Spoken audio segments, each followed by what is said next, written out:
Welcome to the Great Detectives of Old Time Radio.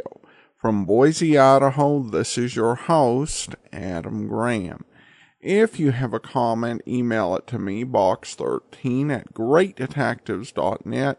Follow us on Twitter at Radio Detectives and become one of our friends on Facebook. Facebook.com/Radio Detectives. Before we do get started, I want to encourage you, if you've not already, to pick up my first novel, Slime Incorporated, in which private investigator Cole Eustick investigates a case of murder and political corruption set against the backdrop of the governor's race. It is available as a paperback in ebook stores or as an audiobook through audible.com or in the iTunes store, and you can also find it at store.greatdetectives.net.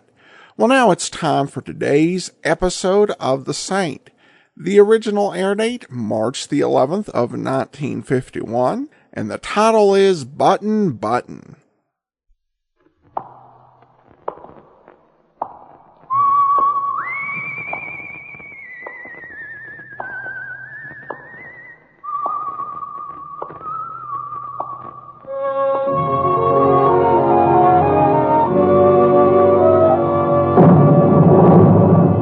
The Adventures of the Saint, starring Vincent Price.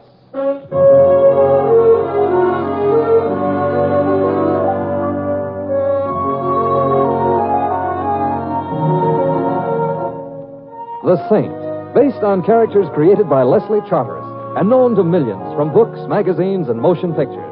The Robin Hood of modern crime now comes transcribed to radio, starring Hollywood's brilliant and talented actor Vincent Price as The Saint. Just a moment, please. Yes? Mr. Tempera? Mr. Simon Tempera? And if I say yes? Oh, I am a George. Congratulations. What army are you dressed for? Oh, not army uniform, I wear, sir. Sure. You come? Huh? You come now? You want me to go somewhere with you? You are sure you are Mr. Simon Tempera, the Saint? If I'm not, my old grandmother shouldn't have lied to me all these years. Then you come. Where? Did you not receive the call, sir? Even the most casual eavesdropper would have to admit it doesn't appear so. What call? Employer say, George, go to this number and get Mr. Tempera. Employer say, he called, so when I arrive, you know you come. No call, sir? No call. Who is your employer? Mr. Orlando Button. Him old man. He very afraid. Orlando Button. Art collector? Button galleries? Employer say, much trouble coming. You come help? Oh, what sort of trouble? We go now, yes? You go now, yes. My neck and I recently came to an understanding. Oh, your neck, sir? My neck. I promised not to stick it out again until I at least knew why it was going to be chopped at, and it, in turn, agreed to be a little more tolerant of starched collars. I am going to bed. Oh, no. You are coming. You know, with one swift gesture, you have given me 6 good reasons why I should go with you. Or does that revolver hold 8 bullets?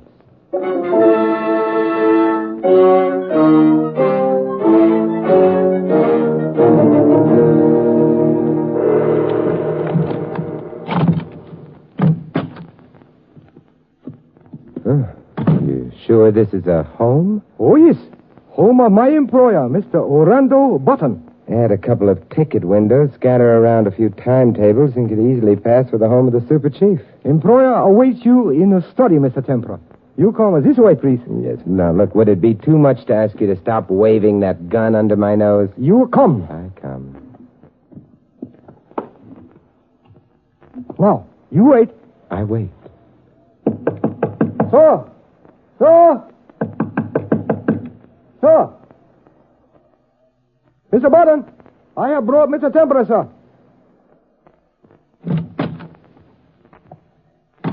Oh, yes. Thank you, George. I must have dozed off. Mr. Tempera, it was good of you to come, but Not half as good as it was of George to bring me. He is very persuasive. Mr. Tempera say no come. I invite him at the point of a pistol. You no call him, sir. No. I fell asleep. That will be all, George. Yes, go. Thank you. Yes. Yes, sir. I'm sorry George had to resort to melodrama, Mr. Templar. I mean, look, you'll forgive me, I'm sure. It's all a mistake. What's all a mistake? This incident. I never should have sent for you. My nerves. I'm a victim of my own imagination. Remarkable. Eh? Here you are, trembling, yet scarcely 2 minutes ago, according to you, you were in your study there napping. But what... There's fear in that trembling, Mr. Button. And on your face, too. You're scared witless. Scared people don't doze. Please, I beg of you, go at once. Forget that you've been here. That was a long ride across town with your chauffeur's gun in my ribs, sir. Long and unpleasant. But I didn't tell George to use a gun. We can talk in your study. No, you mustn't go in there. You...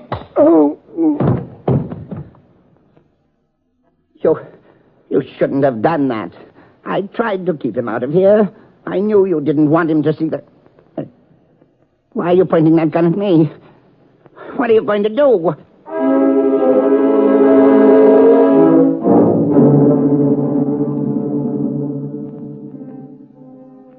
Mr. Tempera. Mr. Tempera. Oh, Mr. Tempera. Here, I am giving you brandy. Yeah. Oh, that's good brandy. Wake me up some more. You are to being all right, sir? As soon as the canaries stop holding choir practice in my head. Oh, so sorry. I give too much brandy. Where's Mr. Button? He gone. Gone where? Oh, no seagull. I go to room. Time passes. I think maybe now employee want me to drive you home again. I come here to study. Finding you on floor. Employer go, pictures gone. Pictures? What pictures? Ones that arrived today. Sailor bring crate. Oh, well, what sort of pictures were they? Well, the Western pictures same Western man. Look all right to me. But they make Mr. Button very angry. Oh, and then he told you to fetch me? Oh, no, not right away. Short time later. After phone call. Phone call? Employer call number. Speak. He get information, write something on a paper pad. Then send me get you. The pad. Where's it? On the desk. Here. I give it to you. Oh, thank you. Nothing on it. Maybe he tear writing page off. George, look, take your finger and dip it in the fireplace for me, will you? Dip it? Oh, too much brandy, too much. Go on. Now, please, do as I say. Get some ashes on your hand. Ashes? Yes, in the fireplace. Oh, yes, sir. Oh, ashes. Fingers are all properly dirty with ashes. Now, rub it on this page of the pad, Lightly, gently. Here, got another. Magic. Western magic. Known only to those few hardy adventurers who have dared to visit the forbidden city of Brooklyn. What will coming forth on a pad? A picture of Anna May Wong. Holy mackerel. Look now, rub the ashes in a little harder, There, that's it. What is words? No picture. Words that were on former page torn off. If Mr. Motto should ever need an assistant. That's enough now. Now, give it to me. S-T-I... Stiano. You know Mr. Stiano, George? Not knowing so. Stiano. S-T-U... No, Tuscany. The SS Tuscany. Oh, sounding like steamboat. Second thought, maybe Mr. Motto ought to be your assistant. Goodbye, George. Oh, you go? I go. I come. You stay. You go find employer? Yeah. Why? Look, I like you, George, that's why. I don't want you to lose your job, so I... Oh. That's a funny place to put a chair. Your chair belong over here. Oh, Mr. Tempera, you say I am to losing job? Why? We have a quaint saying in this country, George. Chauffeur lose job if employer lose life.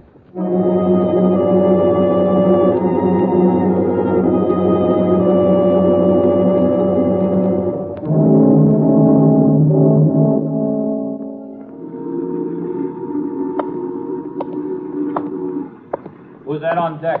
Who is it? Speak up. It's me, if that means anything. Muller, huh? Hey, you're late. I expected you... Hey, what is this? You ain't Muller. Name's Templar.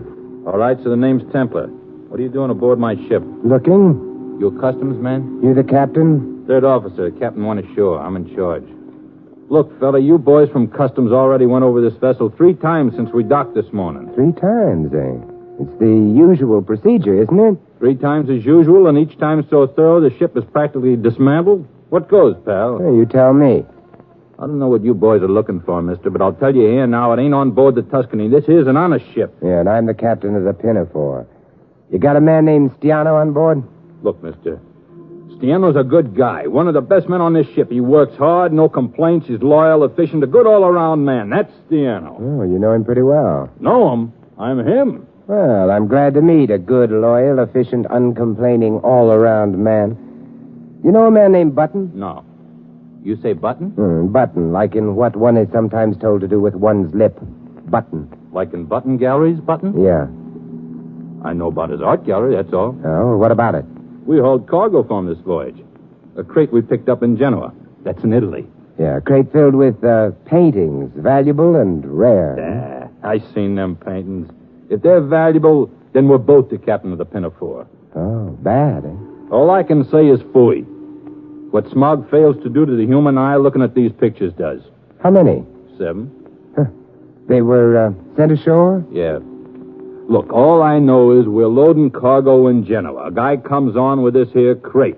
He gives me a song and dance about taking extra special care of this valuable art so it don't get banged around like cargo sometimes does. That's all he asked of you. That, and also to deliver it after it cleared through customs. Deliver it? Where? To the guy it's consigned to, Dr. Weber at the Button Art Galleries. To nobody else, he says, just this here Dr. Weber, and I shall be handsomely rewarded. Well, were you? I'll let you know when Miller gets back. Hope you found the art gallery still open. Well, I'll tell you right now, he didn't. No? Then what did he do with I'm inclined to think he brought it to the one man he shouldn't have brought it to. Orlando Button. Oh, and this guy in Italy says, make sure nobody gets it but this Dr. Weber. How about that for luck? A lousy mistake is going to cost me my handsome reward. You're getting it light, pal. That same mistake may cost Mr. Button his life.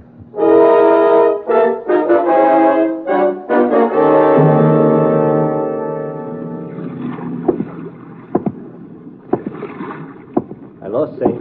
Hey, Kesa. Yeah. I want to make sure it was you who just come off the ship. I'm kind of glad it's you, sucker.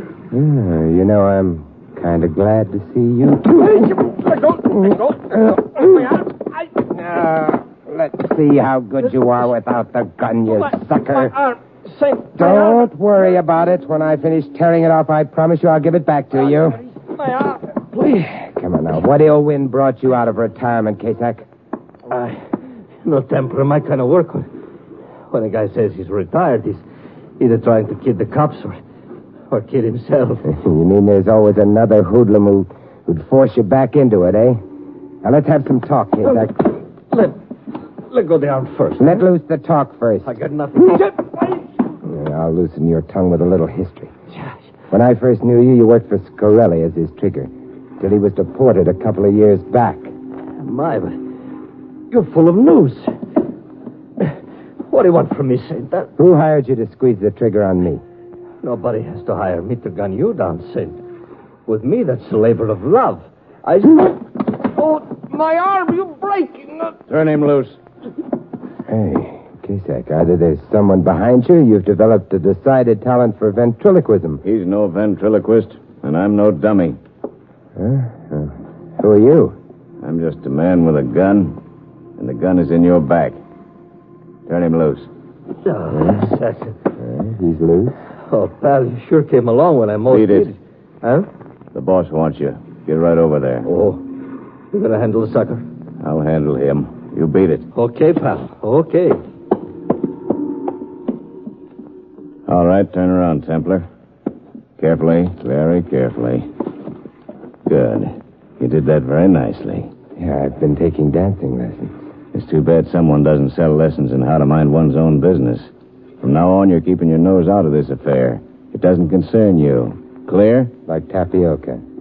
Yeah, I get shanghaied by a fast-drawing Oriental with a gun. I get my skull bashed so hard my brains are threatening to move out of the neighborhood. I get very sincerely menaced by a beady-eyed bandit with intent to kill, and now you come along and tell me this affair doesn't concern me? All this really happened? If I were dreaming, it wouldn't be about those kind of things. Okay. So what's the angle to all this mishmash? I can only make wild guesses. None of my ideas have had their final fittings yet. So suppose you tell me, what angle are you wearing today? Like I told you, Saint, me, I'm just a man with a gun. Yeah, so you said. And, the paintings? Paintings? Yeah, the crate of paintings, 7 in number, that arrived today from Italy for the Button Galleries. Now I'm dreaming. You mean you're chasing paintings? You mean you're not chasing paintings? Friend, either you're deliberately throwing me a curve or we're not even playing in the same ball game. No, I'm not chasing paintings. What I'm chasing is just a little more dangerous. You wouldn't say that if you were wearing my aching head. I'll be seeing you, art lover. Yeah, it's inevitable.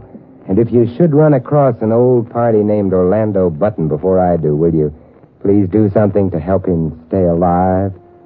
Now, this is the last pipe dream I'll listen to. Why can't this old party manage to stay alive on his own efforts? This is one of the wild guesses I was telling you about. The last time I saw Button, he was a very frightened man. The kind of fright that only comes to a man who expects he's going to be killed. If I see him, I'll do what I can to stop him from being afraid. And that statement can be taken two ways. And in the light of the fact that it was pronounced by a fellow who hobnobs with Killer Casack. Goodbye, Saint. And if I were you, I'd worry about trying to keep myself alive.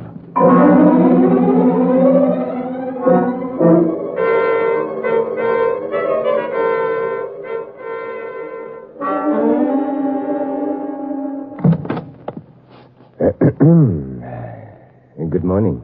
I believe the door is plainly marked private, isn't it? One finds it difficult to believe all one reads these days. You know, it's nice What's nice? that they don't hang all the works of art in this gallery on the walls. Some of it sits in a low-cut dress behind a sign that says assistant to the director. You wish to see someone? Actually, my wish is to remain here with you, but I'd never get to see Dr. Weber that way. You have an appointment with Dr. Weber? No. Well, I'm afraid he can't see you then. He's very busy. And then I'll see Mr. Button. Mr. Button? This is the Button Art Galleries, isn't it? You will have to make an appointment with Mr. Button at his home. He rarely comes down to the galleries anymore. And then I'll see Dr. Weber after all. You not only find it difficult to believe all you read, but all you hear as well. Dr. Weber never sees anyone without an... Oh, it is you, Mr. Tempera. Oh, hello, George. You find employer? No, George. Gentleman is a friend of yours, George? Oh, very good friend. Mr. Simon Tempera, the saint. Great a detective. Makes words appear on paper with ashes. Very clever. Oh, it's nothing really, George. A detective? Something wrong? Employer missing, Miss Arthur. What? Oh, it's mysterious. Crate come last night by sailor. Employer and I, we open. Employer get angry like it praises. Send me quick to drugstore. Then I come back He sent you to the drugstore? Look here, what's this all about? About a crate of paintings from Genoa for Dr. Weber. Paintings? We weren't expecting anything from Italy. Perhaps Dr. Weber was. I most certainly would have known if the director was expecting a shipment. And what's all this about Mr. Button? I wish you'd Let's explain... go see Dr. Weber. Maybe he likes mystery stories, too. Very well, Mr. Templar. This way. Thank you. Oh, Miss Arthur. I go Paris car now. Yes? My car? Oh, no, George, you don't have to. What is a Wednesday? Paris your car each Wednesday. That is why I come here. Well, you can pass it by this week, George. I haven't used my car much since the last time you gave it a bath and a polish. Okay, very well. I skip this week. Through this door, Mr. Templar. Oh, Lola, I'd like you to catalog that new... Oh, we have a visitor. This is Simon Templar, Dr. Weber. How do you do? How do you do, sir? Seems we have a mystery on our hands, Doctor. A mystery? Splendid. It was beginning to get a trifle dull around here. Won't you sit down, please? Thank you. There's nothing like a little mystery to brighten things up a bit, is there? Especially if you're one of those people who enjoys going to funerals, Doctor. Someone is... And let's just say that someone, when last seen, was terrified. And let's also say that someone hasn't been seen since. But who? Mr. Button. According to George, he's been missing since last night. I see. Mr. Templar, am I to understand that just because Mr. Button wasn't home last night, you are assuming that he's been murdered? Well, that is more or less the condensed version, yes. I believe the little verse goes like this. Don't make tragedies out of trifles. Don't shoot butterflies with rifles. It's just as foolish to make a trifle out of what might well be a tragedy. Perhaps I should give you the full-length version now, huh? Perhaps you should, Mr. Templar. A freighter arrived from Italy yesterday, the Tuscany from Genoa. It carried a small crate consigned to you, Dr. Weber, at the gallery here. But I received no crate. What was in it? Paintings, Doctor. And from what Stiano tells me, extremely bad paintings. But where are they, Doctor? Let's let these pictures speak for themselves. Where are they? I never heard of them until this moment. I wasn't even in town yesterday. You weren't? I was in Chicago, Attending a fraternity convention. There was no crate of paintings delivered here to the gallery yesterday, Mr. Templar, I assure you. Oh, they weren't delivered to the gallery, Miss Arthur. The seaman who carried the crate in Stiano's place found the gallery closed when he arrived, so he did the next best thing, he thought. The next best thing? Yes, he had no way of knowing, of course, that old Mr. Button had more or less retired from business, leaving Dr. Weber in charge of his gallery. And so rather than lug the crate all the way back to the ship, he brought it over to the Button residence. Well? Well, Mr. Button opened the thing up, curious to see what sort of stuff his gallery was buying these days, I suppose, and probably wished he was dead. I'm afraid his wish was granted all too soon. But why would anyone take the trouble to ship us bad paintings? That's what I wondered for a while, too. And that's what Button must have wondered, but not for long. He tumbled onto it practically at once. Onto what, Mr. Templar? You're aware, of course, of the National Treasures Act, or whatever they call it in Italy, which prevents the export of great Italian works of art? Of course, we're aware of it. The Italian government has had it in force for years. They're perfectly right in not wanting their great works of art scattered throughout the world when it rightfully belongs in Italy. But I still don't understand. The 7 paintings were overpaintings. Overpainting? Yes, surely you've heard of the technique of painting over an oil painting with gouache, with a water-soluble paint. On the surface, these pictures look like something not even a lumber company calendar would be caught dead with. Underneath, as Mr. Button found when George came back from the drugstore with materials to remove the paint, they found masterpieces by master artists of the Renaissance. What? You're sure? Yes, I'm sure. Several dozen of Italy's treasures have been missing ever since the war. The customs men tell me the Italian government had a tip that some had recently been shipped to New York. How or on what ship, no one knew. But, Mr. Button, what did he do when he... Well, being an honest man with a reputation of many years as a reputable art dealer, he was shocked. He sent his chauffeur to fetch me. When I got there, he told me he'd changed his mind. I can assume that Button had his mind changed for him at the point of a gun. Speaking of points of guns, what do you think of the point of this one? Hello, Kasek. How's your arm? It's sore, Saint. Very sore. But not as sore as your head is going to be when I throw some lead in it. What is this? That's exactly what the boss wants to know. What is this? Okay, boss, you come in now. Hello, Saint. Scarelli. You got a good memory for faces, Saint. It's been a lot of years. Who could ever forget a face like yours, Scarelli? It could win an ugly contest anywhere. The way this guy talks, Kazak, a guy would think you're holding an invisible gun. Doesn't make any difference that he can't see it, boss. You'll feel it as good as anybody. I demand to know the meaning of this intrusion. You're in charge of this joint. I am Dr. Weber, the director. And the dame? Miss Arthur is my assistant. You do all right by yourself, Fatso. Maybe after we knock off the Saint and Fatso here, we'll keep her around a little, eh, Kazak? You're the boss. What brings you back to this country, Scarelli? The crime wave became just a ripple when you were deported. I'm moving back in, Saint. Bigger than ever. But first, I got to clear something up. Oh? What sort of something? Except for you people and a few of my boys, nobody knows Scarelli smuggled himself back in on the Tuscany. You people ain't going to be around long enough to tell a fly about it. So I want to know something. Oh, why don't you try asking? I am asking. I have Kazak here watching that ship day and night to see if anyone is wise to anything. To see if the federal guys are maybe heard I come in on her and are retracing. And, they are, huh? That's what you're going to tell me, Saint. Kazak tells me he sees you snooping aboard the Tuscany. He sees lots of other guys, too. Guys with that cop look about them. Well, they are a kind of cop at that, Scarelli. They know Scarelli was smuggled in on that boat? They looking for me, Saint? These particular cops are customs inspectors, Scarelli. They're looking for pictures. Huh? Pictures? Yeah, paintings. Oh, that's good news. You hear that, Kazak? They're not looking for Scarelli. They don't know him back yet. Let's get rid of these suckers, then, boss. They got mouths. Yeah. Start operating, Kazak. You're the doctor. Save the Saint for last. All right, drop it, Kazak. Kazak, get it! I said drop it. All right. All right. Everybody all right? Who are you, Dick Tracy? I've already told you, Templar. I'm just a man with a gun. That gun wouldn't happen to be federal property, would it? It would. And now you're going to ask how come a federal agent lets a mug like Kazak loose after he's been shooting his gun off at a private citizen. Yeah, I know how come. If I'd gone through with my intention of breaking off Mr. Kazak's arm, he'd have led you to a hospital instead of where you wanted him to lead you, huh? To Scarelli. Right, Mr. Templar. Come on, boys. Don't push me. Let's get away from this smart guy and be careful with those hands. Well, Now, what was it you were saying before about things getting a trifle dull around here, Dr. Weber? This is a rather unusual morning, Mr. Templar. And the crime wave in your office isn't over yet. We're back to playing button. Mr. Templar, I'd prefer it, and so would Dr. Weber, if you put your cards on the table all at once instead of one at a time. We've had enough suspense for one morning. Are you accusing Dr. Weber of... How tall are you, Doctor? Well, I'm almost 6 feet. And you, Miss Arthur? Now, really, Mr. Templar, How tall? About 5 feet.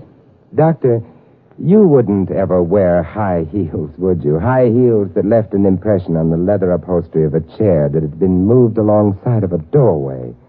I don't follow you. Miss Arthur does. She anticipated my wish to go into Button's library last night. Naturally, that wouldn't do at all. The paintings were there, and a couple of them already had the overpaint removed. Correct, Miss Arthur?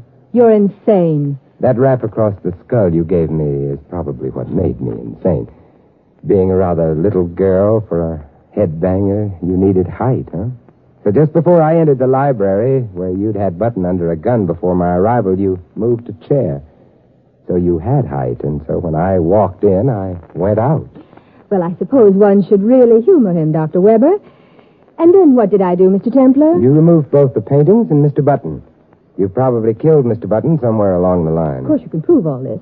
You can tell me, or the police, shall we say, exactly where Mr. Button's body lies, where the paintings are, and... Unfortunately, no. Oh, then just as unfortunately, Mr. Templar, you have no case. Without the paintings found in my possession, without Mr. Button's body... Pardon, interruption, please? We're rather busy at the moment, George, please. Oh, we'll not take a moment. Miss Arthur, you are to making mistake. Oh, please, George, we're having a conference. Would you mind leaving? But, come all the way downtown to wash and polish car. You say car no dirty. Not need bath. Not need polish. George, will you please go now? But Miss is mistaken. Just see car in parking lot. Some other time, George. Car very dirty. Car need a wash, polish most bad. I go do so, yes? No. Of course you go do so, George. And while you're at it, take a look in the trunk compartment. No. Trunk compartment. What find in trunk compartment, Mr. Templar? Employer, George. Oh, employer in trunk? No. I didn't plan to kill him. I didn't plan to kill him. I go look in the trunk compartment. Never mind, George. Go call the police instead. Oh, yes, Mr. Templar. I go call. And, George. Sir? If Mr. Moto should ever need an assistant, I'll be very happy to give you a reference.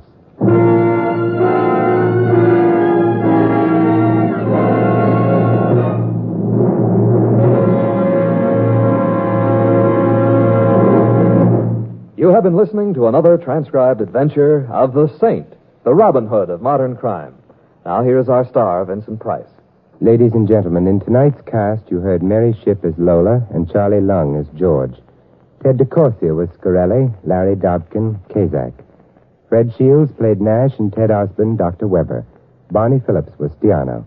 This is Vincent Price inviting you to join us again next week at the same time for another exciting adventure of The Saint. Good night.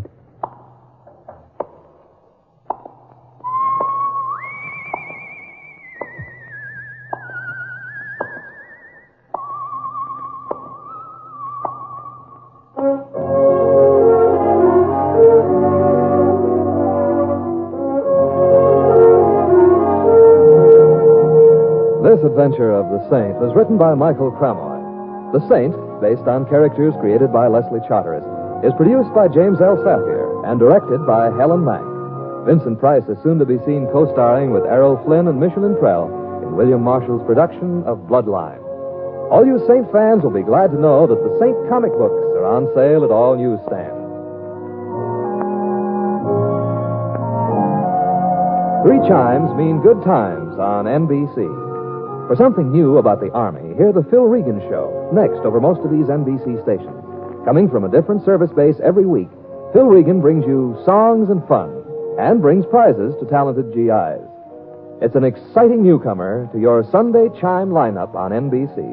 So hear it next, the Phil Regan Show. And later today, following the Phil Regan Show, hear Mr. and Mrs. Blanding on NBC.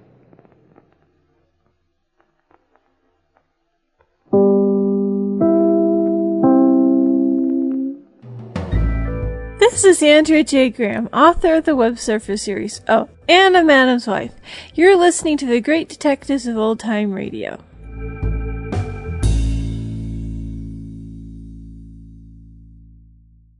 Welcome back. Interesting to hear Larry Dobkin on The Saint in a role other than Louie. Hopefully we'll hear him back in that role before we finish up with The Saint. And we do turn to listener comments and feedback, and I did receive this regarding The War from on iTunes. Makona writes, I really appreciate the variety of programs and viewpoints you included. My father was a World War II veteran, and my mother worked in a factory during the war. I feel like I know a little more about my parents and others that lived through the war. They really are the greatest generation. I've recommended this podcast to my children. You've created a great resource for people to enjoy for years to come. Well, thanks so much. And I don't mention the war a whole lot. We finished recording that a little more than a year ago, but it was quite an effort, a 276 episode look at old-time radio through World War II. And I created that really as a service, very intentionally, without any sort of products or ads being mentioned, just to really focus on the World War II generation and how they fought, and to provide a real wide range of programs, music and comedy and drama and news and propaganda pieces. And if you're interested in the war period, I would encourage you to check it out. It is available at thewar.greatdetectives.net. All right, well, that will do it for today. We will be back tomorrow with The Adventures of Ellery Queen. And next Monday, join us back here for another episode of The Saint. In the meantime, send your comments to box13 at greatdetectives.net. Follow us on Twitter at Radio Detectives, and